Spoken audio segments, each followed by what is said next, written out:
Taste the Daily.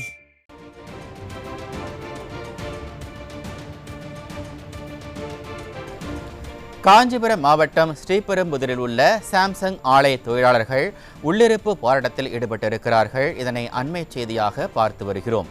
Samsung ஆலையில் பணிபுரியும் தொழிலாளர்களை மிரட்டியும் தொழிற்சங்கத்திலிருந்து விலகுவதாக கடிதம் வாங்குவதை கண்டித்து தொழிலாளர்கள் மீண்டும் போராட்டத்தில் ஈடுபட்டுள்ளனர். இதனை அண்மை செய்தியாக பார்த்து வருகிறோம்.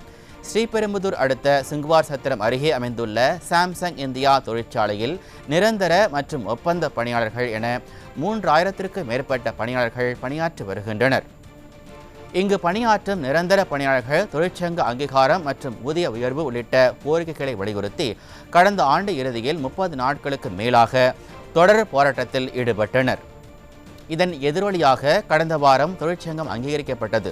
இந்த சூழலில் சாம்சங் ஆலையில் பணிபுரியும் தொழிலாளர்களை மிரட்டியும் தொழிற்சங்கத்திலிருந்து விலகுவதாக கடிதம் வாங்குவதை கண்டித்து தொழிலாளர்கள் மீண்டும் போராட்டத்தில் ஈடுபட்டுள்ளனர். இதனை அண்மை செய்தியாக பார்த்து வருகிறோம்.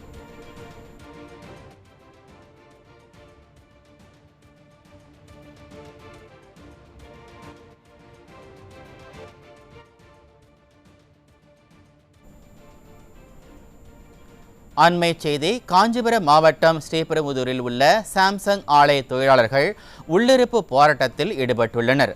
சாம்சங் ஆலையில் பணிபுரியும் தொழிலாளர்களை மிரட்டியும் தொழிற்சங்கத்திலிருந்து விலகுவதாக கடிதம் வாங்குவதை கண்டித்து தொழிலாளர்கள் மீண்டும் போராட்டத்தில் ஈடுபட்டுள்ளனர். ஸ்ரீபெரும்புதூர் அடுத்த சிங்குவார் சத்திரம் அருகே அமைந்துள்ள சாம்சங் இந்தியா தொழிற்சாலையில் நிரந்தர மற்றும் ஒப்பந்த பணியாளர்கள் என 3000க்கும் மேற்பட்ட பணியாளர்கள் பணியாற்றி வருகின்றனர்.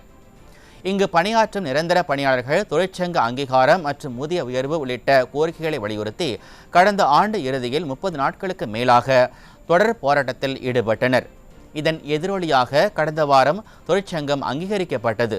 இந்த சூழலில் சாம்சங் ஆலையில் பணிபுரியும் தொழிலாளர்களை மிரட்டியும் தொழிற்சங்கத்திலிருந்து விலகுவதாக கடிதம் வாங்குவதை கண்டித்தும் தொழிலாளர்கள் மீண்டும் போராட்டத்தில் ஈடுபட்டுள்ளனர். இதனை அண்மை செய்தியாக பார்த்து வருகிறோம்.